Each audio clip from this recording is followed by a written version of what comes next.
La última vez que nos reunimos fue antes de las elecciones, para dar ciertos principios a tener en cuenta. Bueno, gracias al Señor ya las elecciones pasaron y gracias al Señor también transcurrieron con toda normalidad. Ahora nos toca a nosotros someternos a las nuevas autoridades establecidas por Dios, independientemente de si fueron las que queríamos o no. Debemos de someternos a ellas y también debemos orar por ellas, como nos manda el apóstol Pablo en 1 Timoteo 2, 1-3. Exhorto pues ante todo a que se hagan rogativas, oraciones, peticiones y acciones de gracias por todos los hombres, por los reyes y por todos los que están en autoridad, para que podamos vivir una vida tranquila y sosegada, con toda piedad y dignidad. No sé si ustedes notaron que el texto nos dice que debemos de orar no solamente por los reyes, es decir, por el presidente, sino también por los gobernantes, los líderes, los funcionarios. Pero no sé si notaron que no se nos dice que debemos orar por ellos. Se nos dice para qué debemos orar. Para que nosotros podamos vivir tranquilos en toda piedad y dignidad. Así que podemos preguntarnos, ¿qué específicamente debemos orar por los líderes nacionales? Bueno, en el día de hoy queremos acercarnos a una historia del Antiguo Testamento, donde vemos algunas de las cosas que pueden suceder cuando un gobernante no tiene temor de Dios. Y eso es lo que normalmente ocurre en nuestros países, que tenemos gobernantes sin temor de Dios. Pero a la vez, en esta historia se nos sugieren, o podemos deducir de la historia, peticiones que debemos elevar por aquellos que nos dirigen.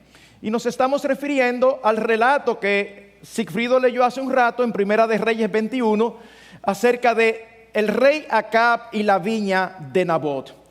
Y en la medida que vamos a avanzar en la historia, lo que estaremos haciendo es extraer 6 lecciones pertinentes para cualquier época y circunstancia.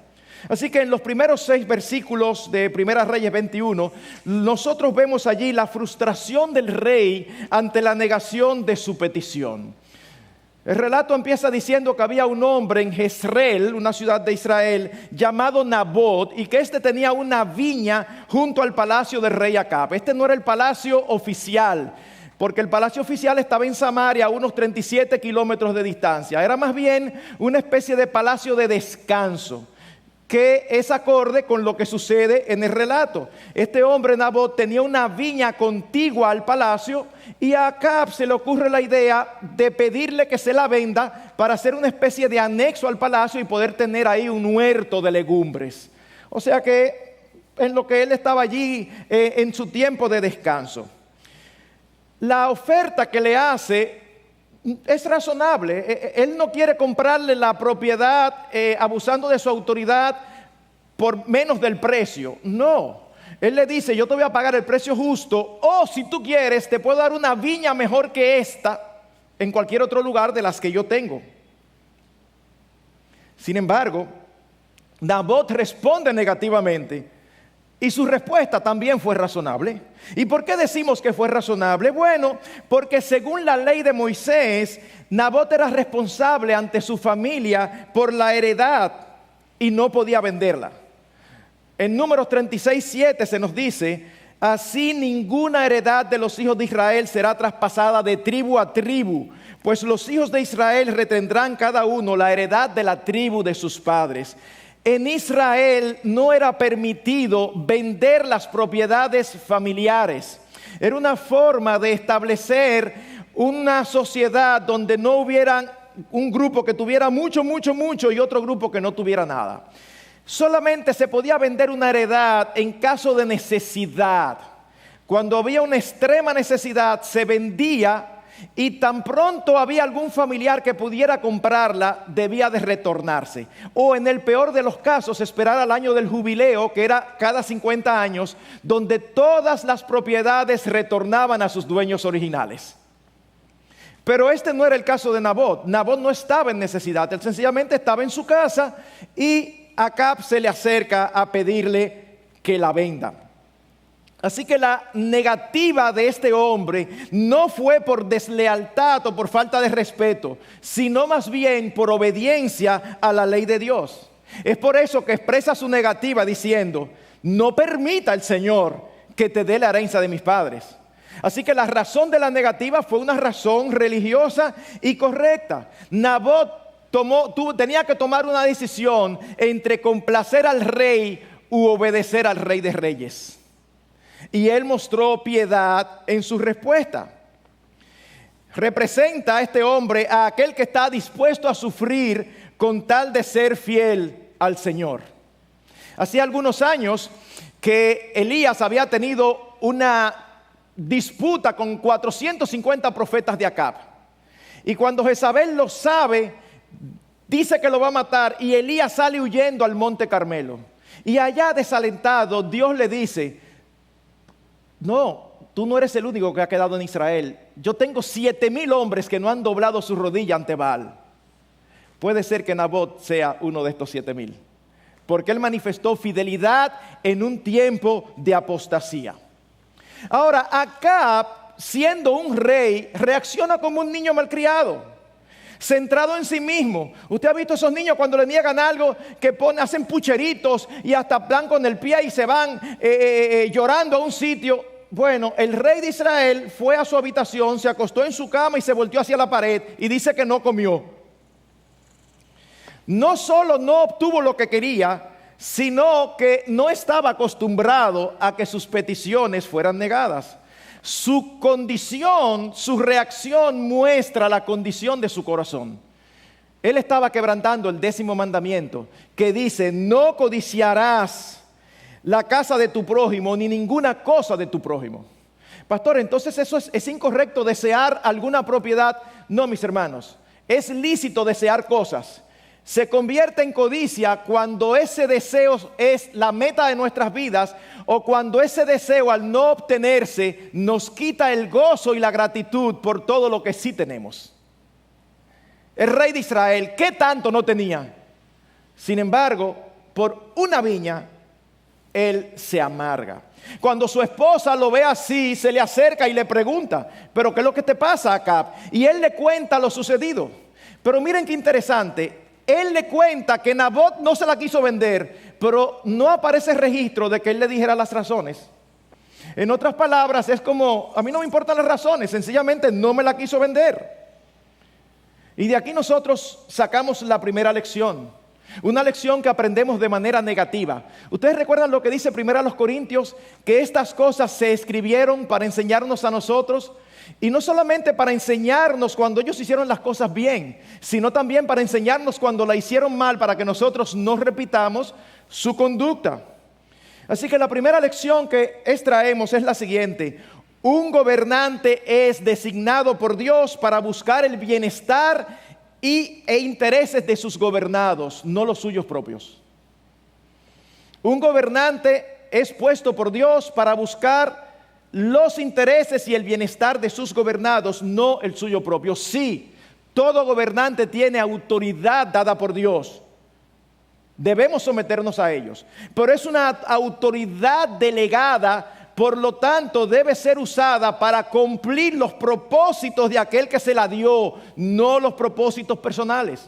Es por eso que Romanos 13:4, que veíamos la última vez, decía que la autoridad es un ministro de Dios para bien, no para el bien suyo, sino para el bien de los gobernados. O como dice Reina Valera, servidor de Dios para tu bien. Y en el Salmo 72, cuando se habla de el rey y cómo debe ser, dice: oh Dios, da tus juicios al rey, tu justicia al hijo del rey. Juzgue él a tu pueblo con justicia y a tus afligidos con equidad. Debe haber justicia, debe haber equidad. Ahora, los versículos 7 al 16 nos muestran la reacción de Jezabel ante la frustración de su esposo. Cuando ella escucha lo que Acab le dice, ella exclama: ¿no reinas ahora sobre Israel? Vamos a ponerlo en dominicano. Ven acá, ¿y para qué es que tú eres rey? Tú eres el rey aquí. ¿Cómo que no quiso? Como si no hubiera derecho a ir en contra de las leyes reales. Para ella era inconcebible que la voluntad del rey no se cumpliera. Ahora, no olvidemos que ella era fenicia, no israelita. Y por lo tanto, los derechos de un gobernante de su nación eran muy diferentes a los de los reyes de Israel. Pensemos, por ejemplo, en cuanto a la propiedad de la tierra. Los israelitas creían, porque Dios así lo había dicho, que la tierra era propiedad del Señor. De hecho, en Levítico, cuando se da la instrucción de que no se vendan las propiedades familiares, una de las razones que se da es porque yo soy el Señor de toda la tierra. Sin embargo, en Fenicia era totalmente diferente. En Fenicia, la tierra era considerada como un feudo real, es decir, la tierra era cedida toda al rey. Y en cuanto al poder del rey, nosotros sabemos que el diseño del gobierno dado por Dios para los reyes de Israel era mucho menos despótico que el de las naciones alrededor. En Israel, un gobernante no estaba por encima de la ley. Y como Jezabel no estaba acostumbrada a eso, le dice: no, levántate, come, alégrese tu corazón, no te preocupes, yo te voy a dar la viña de Nabot. Yo te voy a hacer un bien al rey. ¿Y cómo lo hizo? Tramando un perverso y maquiavélico plan. Escribió cartas en nombre de Acab con el sello, por lo tanto con la autoridad del rey, porque era indispensable para dar validez y autoridad a todo documento. Y luego envió estas cartas a los ancianos de la ciudad de Jezreel con instrucciones muy específicas. Hermanos, no fue algo que a ella se le ocurrió, no. Fue algo bien pensado, bien planeado en su maldad. Observen las instrucciones que tenía la carta. En primer lugar, que declararan un tiempo de ayuno. Y uno pudiera pensar, pero un tiempo de ayuno, ¿y qué tiene que ver declarar un tiempo de ayuno con una propiedad que el rey quiere? Bueno, mis hermanos, generalmente en Israel se proclamaba tiempo de ayuno nacional o ciudadano como una manifestación de Dios de humillación ante pecados cometidos. Tal parece que la impresión que ella quería dar era que se había cometido un grave pecado, que la ciudad estaba bajo juicio por eso y que la forma de evitar el juicio de Dios era castigando al culpable, que por supuesto ya se iba a encargar de que saliera culpable Nabot. Pero en segundo lugar dice que sentaran a Nabot a la cabeza del pueblo. Para nosotros esto puede ser extraño, pero para ellos no. Ese era el lugar común donde se impartía justicia. No era como aquí que hay tribunales. No, se impartía justicia allá. Ustedes recuerdan el libro de Ruth, el caso de Boaz, cuando iba a resolver lo de redimir a Ruth. ¿Dónde fue que él tuvo que irlo a resolver? A la puerta de la ciudad. Así que, en otras palabras, lleven a Nabot allí para que sea juzgado. Tercero, que buscaran 2 hombres malvados. Literalmente la expresión es 2 hijos de Belial que testificaran contra él. ¿Y por qué 2 hombres? Bueno, porque la ley de Moisés decía: al que ha de morir se le dará muerte por la declaración de 2 o 3 testigos. No se le dará muerte por la declaración de un solo testigo. Y ella lo que procuraba era la muerte de Nabot para poder quitarle la viña. Hermanos, uno quizás pueda asombrarse, pero óyeme, ¿cómo es posible que aparezcan estos hombres malvados? Pero si aparecieron contra el Señor Jesucristo. ¿Ustedes no recuerdan lo que dicen los evangelios? Se levantaron hombres dando falso testimonio, buscando la condena del Señor. Dice que se presentaron muchos falsos testigos.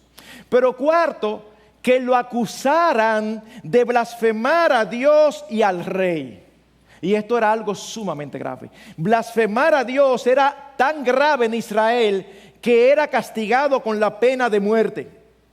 Dice Levítico 24:16: además, el que blasfeme el nombre del Señor ciertamente ha de morir. Toda la congregación ciertamente lo apedreará, tanto el forastero como el nativo, cuando blasfeme el nombre ha de morir. ¿Ven cómo todo estaba fríamente calculado? Pero también era prohibido blasfemar al rey o a las autoridades. En Éxodo 22:28 dice: no maldecirás a Dios ni maldecirás al príncipe de tu pueblo. Ustedes recuerdan la ocasión en el libro de los Hechos donde el apóstol Pablo estaba siendo juzgado y uno de los sacerdotes le dice al que está al lado: golpéalo. Y después del golpe Pablo dice: ¿por qué me golpeas, pared blanqueada? Y alguien le dice: ¿y así le hablas al sumo sacerdote?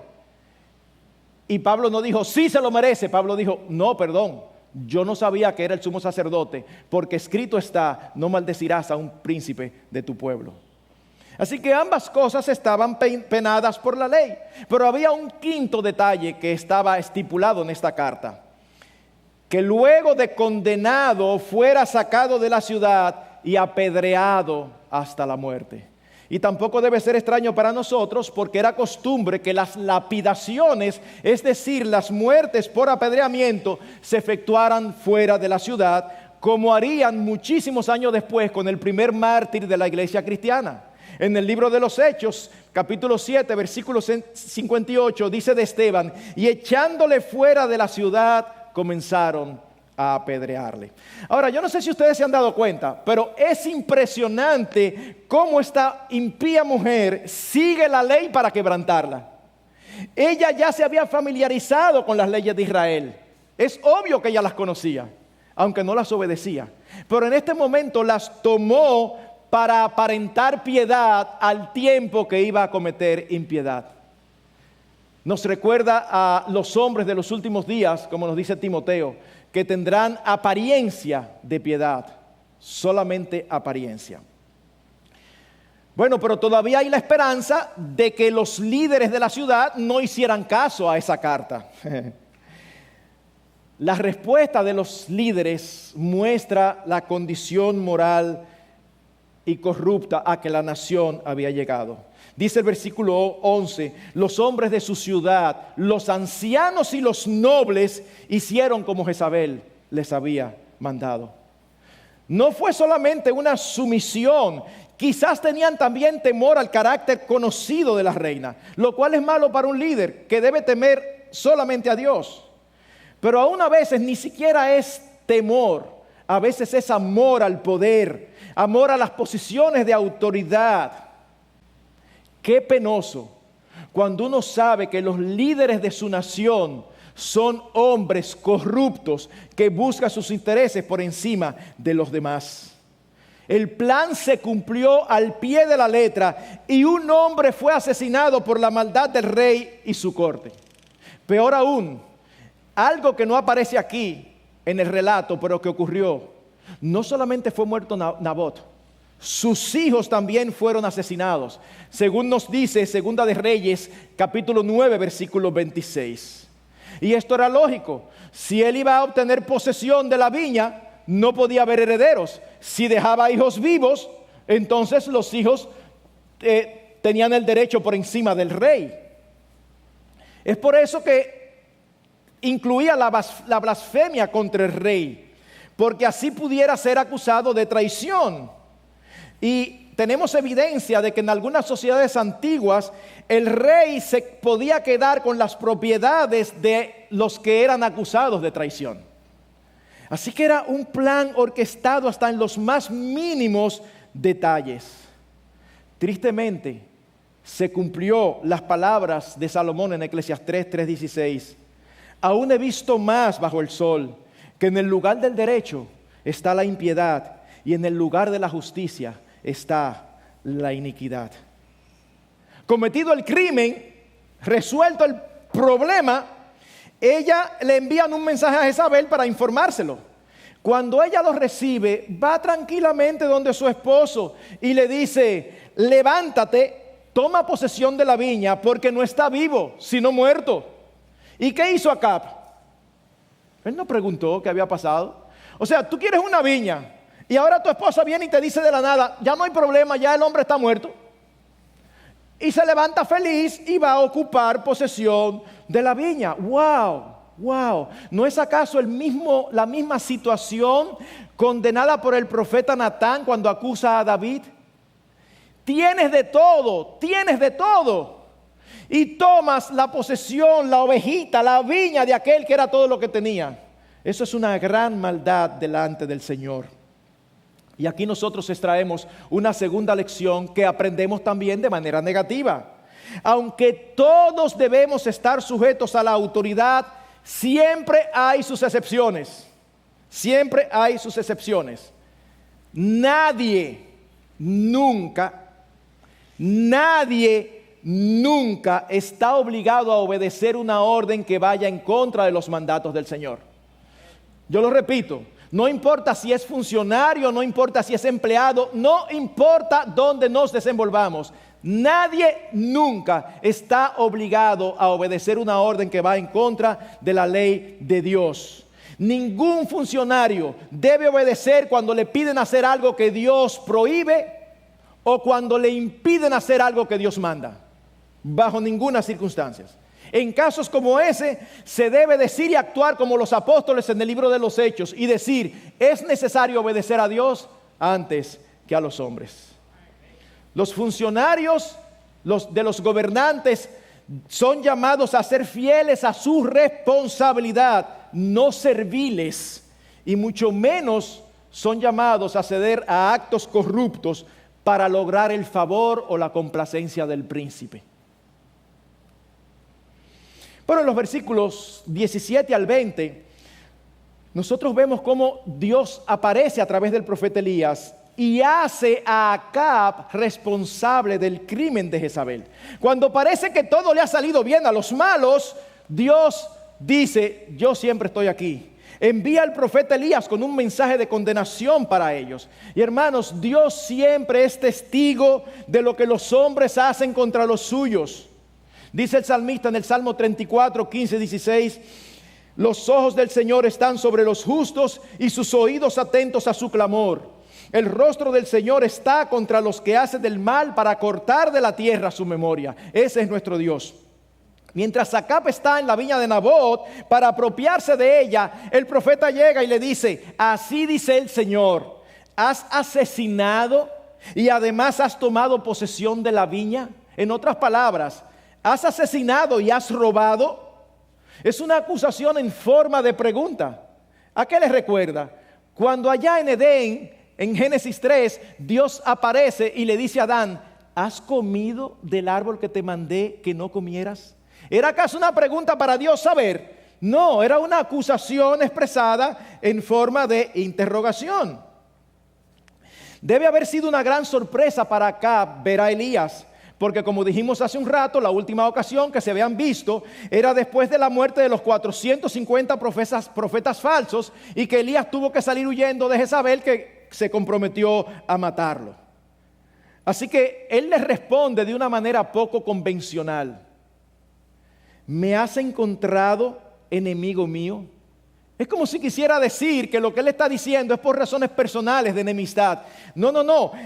Elías le responde, te he encontrado porque te has vendido para hacer lo malo ante los ojos del Señor. Si tú no hubieras hecho lo malo ante los ojos del Señor, no nos hubiéramos encontrado. Es como alguien dijo, no nos encontramos por casualidad, sino por causalidad. Es por causa de lo que tú acabas de hacer. Dios le mostró al profeta la hora exacta, la intersección donde encontrarlo. Y Elías le dice, tú eres culpable de venderte y hacer lo malo ante el Señor. El hecho de que Acab no participara directamente en la trama de su mujer no lo eximía de responsabilidad delante de Dios. Es como si él mismo lo hubiera hecho. Y eso nos conduce a nuestra tercera lección. Un gobernante debe estar atento a los consejos y actuaciones de los que están cerca de él, pues al final es el último responsable. Debe estar atento porque al final es el último responsable. Quien había planificado y ejecutado el plan era Jezabel. Sin embargo, Dios a través del profeta acusa directamente al rey de asesinar y robar. ¿Por qué? Porque él era el rey, porque él era el gobernante, porque él era el líder y por lo tanto era el principal responsable de lo acontecido.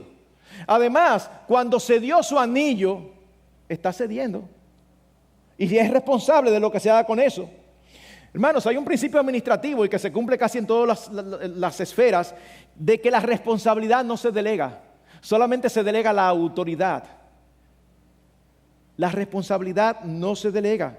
Es precisamente por eso que fue difícil, a los que tienen un poquito de edad aquí, aceptar la afirmación de un gobernante de nuestra nación hace muchos años atrás, cuando él decía: la corrupción se detiene en la puerta de mi despacho.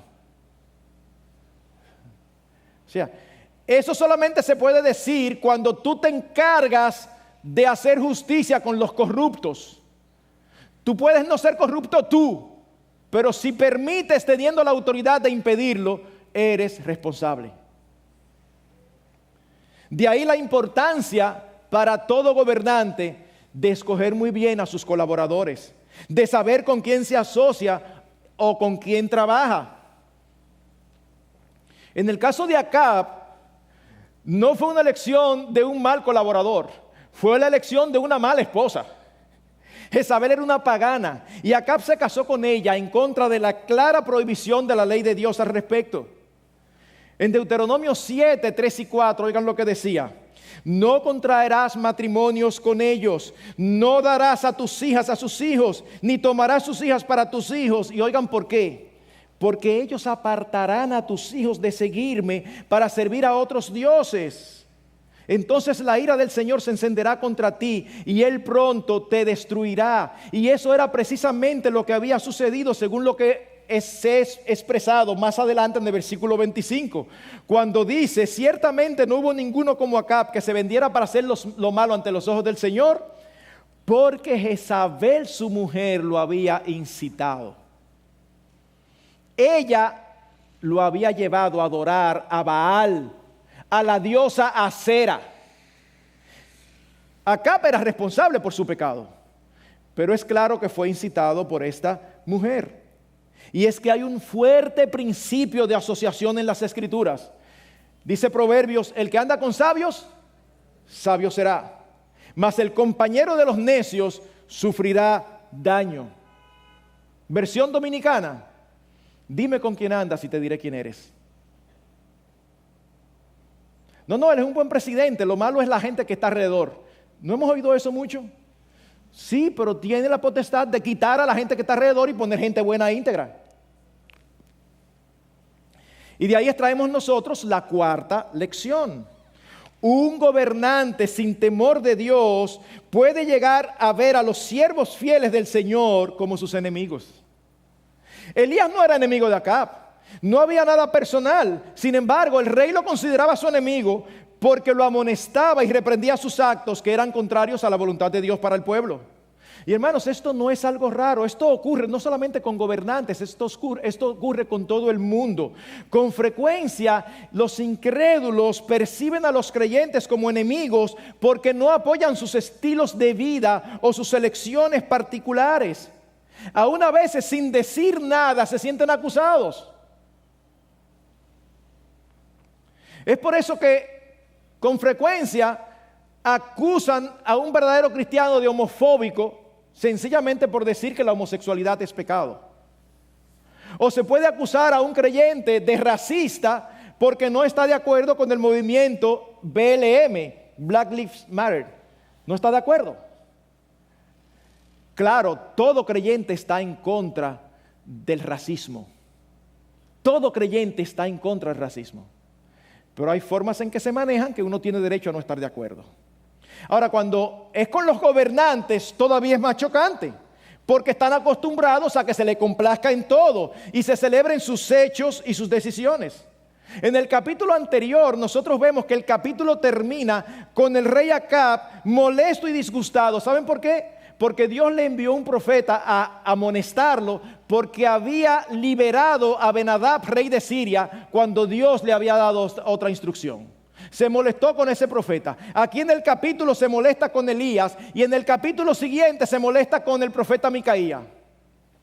Cuando Josafat le dice: busca un profeta de Dios, él dice: todavía queda un hombre por medio de quien podemos consultar al Señor. Oigan lo que dice el rey de su propia boca: pero lo aborrezco porque no profetiza lo bueno en cuanto a mí, sino lo malo. En otras palabras, pues siempre lo que me dice es en contra mía, no me gusta. La pregunta no es si es en contra tuya o no, la pregunta es si es verdad o no. Y ese es el tipo de consejeros que le conviene a los gobernantes.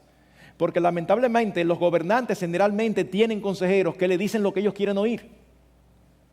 Los siervos de Dios pueden ser tenidos por perturbadores de la paz o provocadores de las autoridades por descubrir sus pecados. En los versículos 21 al 26, nosotros vemos entonces cuál iba a ser el juicio sobre Acab y Jezabel. Aunque ya en el versículo 19 se había dado un avance, ya Dios le había dicho a Acab: en el lugar donde los perros lamieron la sangre de Nabot, van a lamer tu sangre. Sin embargo, de manera específica, la sanción aparece en los versículos 21 y 26. Y al igual que ocurre en Edén, que se dice: esta es tu sanción, esta es tu sanción, Dios hace con ellos. En primer lugar, le habla a Acab y se le profetiza al rey el fin de su descendencia y por lo tanto el fin de su dinastía, como había ocurrido con otros reyes antes de él. En el caso, después de la división del reino, en el caso del reino del sur o Judá, fue una sola dinastía todo el tiempo, porque de ahí era que iba a venir el Mesías, el rey de Israel. Pero en el caso de Israel se sucedieron diferentes dinastías, fue todo un desastre, un desorden. Ya se había extinguido la dinastía de Jeroboam y luego la dinastía de Baasa. Ahora Dios le dice: por tu pecado no vas a tener ningún descendiente en el trono. ¿Ustedes saben cuántos hijos tenía Acab? 70 hijos, y sin embargo ninguno de ellos pudo acceder al trono, porque unos años después Jehú, que llegaría a ser rey de Israel, cumpliría la profecía y se encargaría de que los 70 hijos murieran de manera violenta. ¿Cuál fue la acusación que Dios le hizo a Acab? Esto va a suceder porque has hecho pecar a Israel. Israel no estaba exento de responsabilidad, pero los líderes son los principales responsables, porque al que mucho se le da, mucho se le demanda.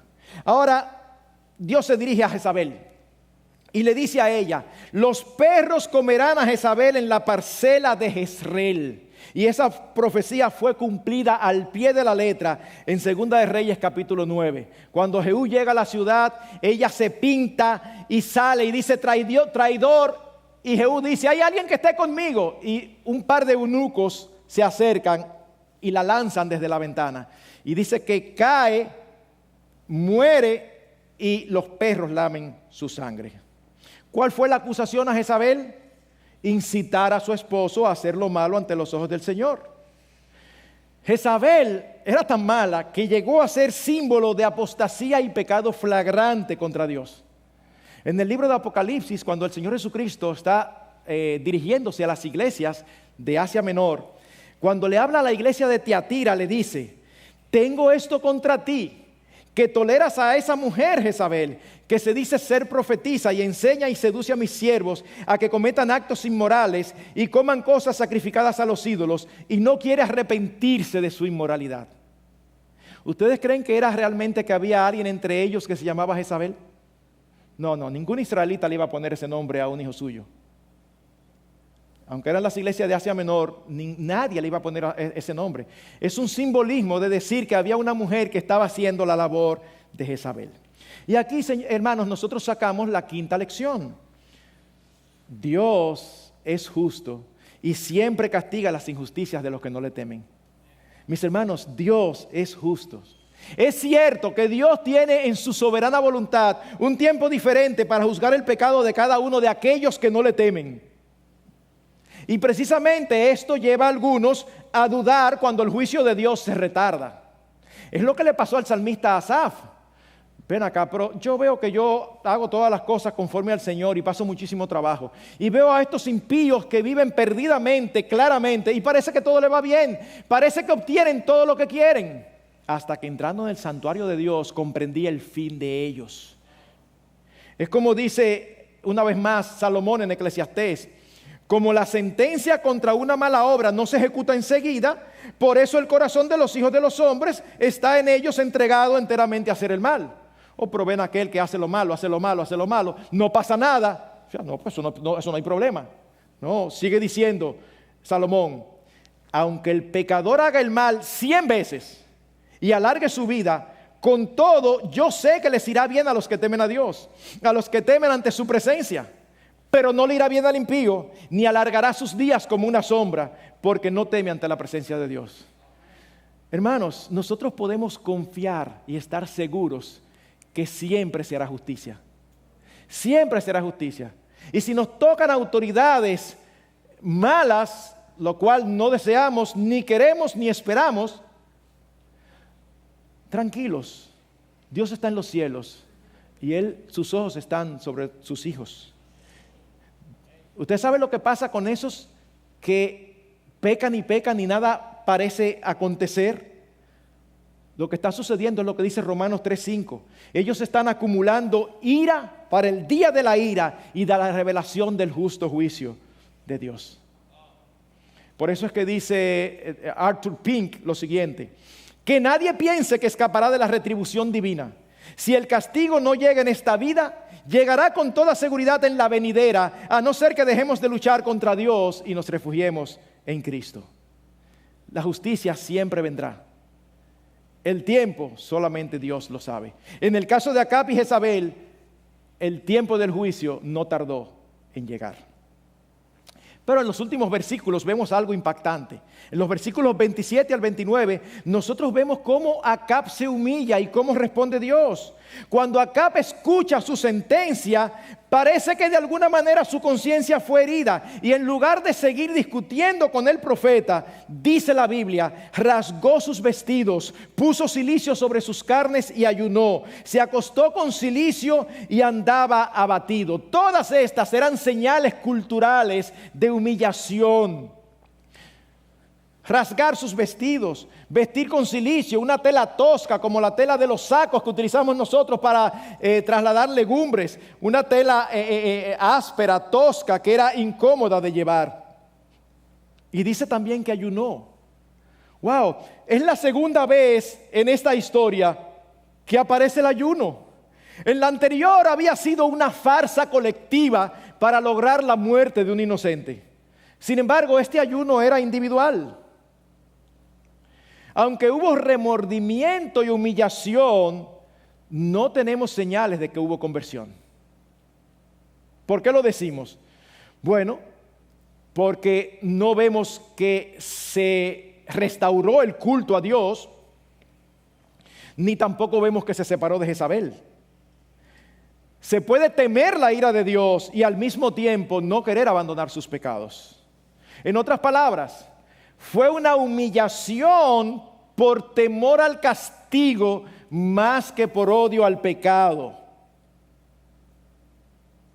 Y debemos de tener esto claro y no confundir.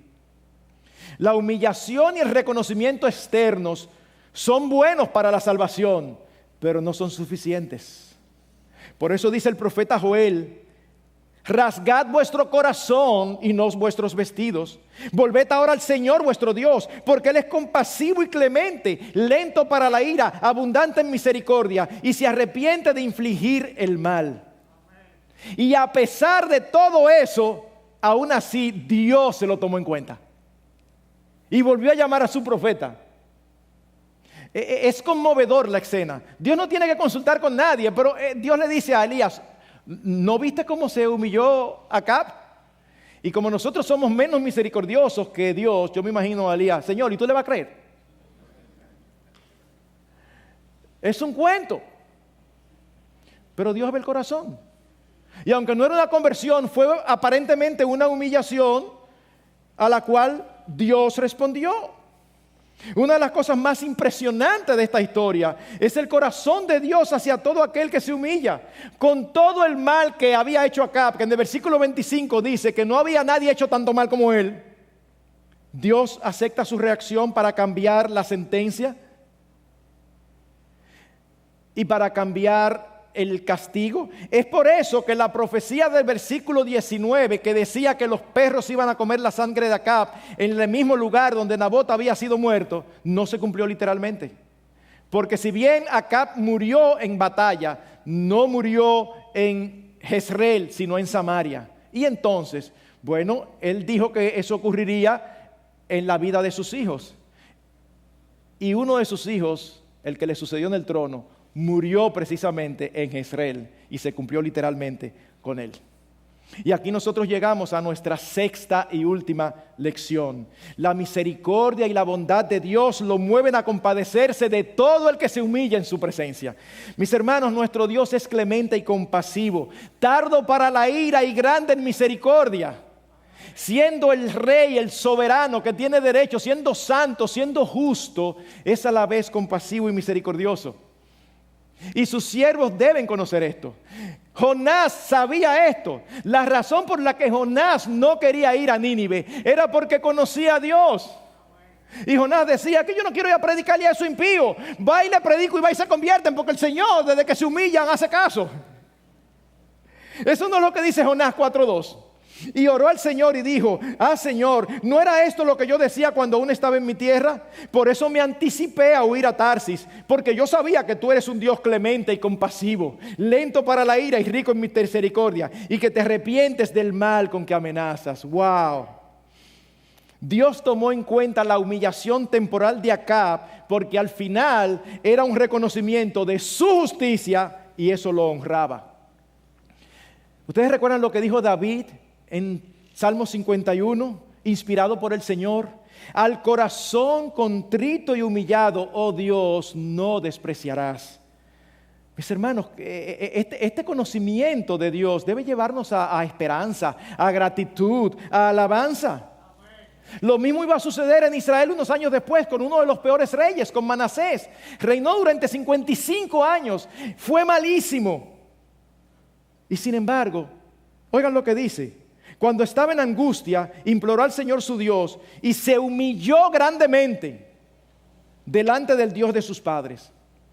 Y cuando oró a él, Dios se conmovió por su ruego, oyó su súplica y lo trajo de nuevo a Jerusalén, a su reino. Entonces Manasés supo que el Señor era Dios, porque es una característica inherente a su persona, el ser misericordioso y compasivo.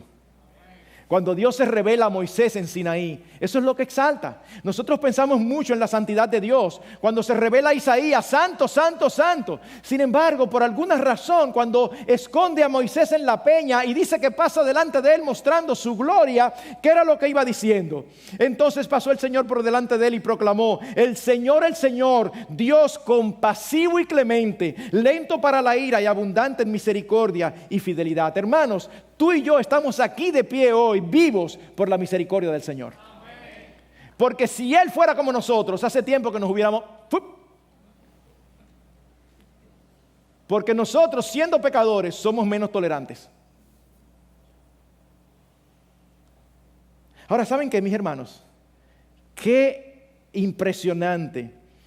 El único que se humilló y aún así recibió todo el castigo de Dios sobre él fue nuestro bendito Señor Jesucristo. Dice en Hechos 8:33, en su humillación no se le hizo justicia. ¿Quién contará su generación? Porque su vida es quitada de la tierra. Y hermanos, esto fue así porque él no tenía pecados de que arrepentirse, sino que cargaba en sí los pecados de todos aquellos que había de salvar. Y ahí está tu nombre y ahí está el mío. Se humilló a sí mismo hasta la muerte, no por sus pecados, sino por los pecados tuyos y por los pecados míos, para lograr para nosotros eterna salvación que jamás nos será quitada. Así que, hermanos, nosotros tenemos motivos de esperanza. Permítame concluir. Esta es una historia triste en un sentido, porque refleja lo peor de los pecadores perdidos. Pero en otro sentido es una historia esperanzadora, porque muestra que en las peores condiciones hay hombres fieles al Señor, y también porque nos muestra la hermosura del carácter de nuestro Dios, su justicia y su misericordia. Las lecciones de esta historia, a su vez, nos sugieren motivos de oración por nuestros gobernantes. Estas 6 lecciones que nosotros hemos visto nos sugieren que cómo nosotros podemos orar como se nos manda en 1 Timoteo. Oremos que el Señor guíe a los gobernantes a buscar el bienestar del pueblo, no el suyo propio. Oremos que nuestros gobernantes y líderes sean íntegros, que no cedan a la presión de ningún superior que los quiera llevar a la injusticia. Aún el propio presidente, que no ceda a organismos internacionales para la legalización de prácticas pecaminosas. Podemos y debemos orar que Dios les dé sabiduría para escoger colaboradores cercanos que convengan a la nación. Podemos orar que mantengan su oído abierto a cualquier siervo del Señor que esté cerca, que pueda servirles de consejero, aun cuando estos siervos le digan o les recomienden lo que ellos no quieren oír. Podemos y debemos orar que el Señor manifieste su justicia, castigando prontamente a los prevaricadores que usan el poder para su beneficio en detrimento de los más débiles, y que nosotros lo veamos y demos gloria a Dios. Y debemos orar para que Dios dé humildad a nuestras autoridades, para que ellos se humillen. Debemos de orar que el Señor los convierta. Que el Señor los convierta. Y si no los convierte, que al menos les dé gracia común para que actúen conforme a sus principios. Hay una canción, el hecho de mencionarla no significa que apoyo todo lo que la canción dice, pero hay una canción que tiene un estribillo que dice: cuando el pueblo de Dios ora, suceden cosas maravillosas. Si oramos así y Dios contesta, este podría ser un país totalmente diferente al que hemos conocido hasta ahora. Tú y yo tenemos parte en este gobierno. Tenemos la responsabilidad de orar por las autoridades, de orar de esta manera y que el Señor nos conceda ver su gloria manifiesta en respuesta a nuestras oraciones. Su palabra es viva y eficaz.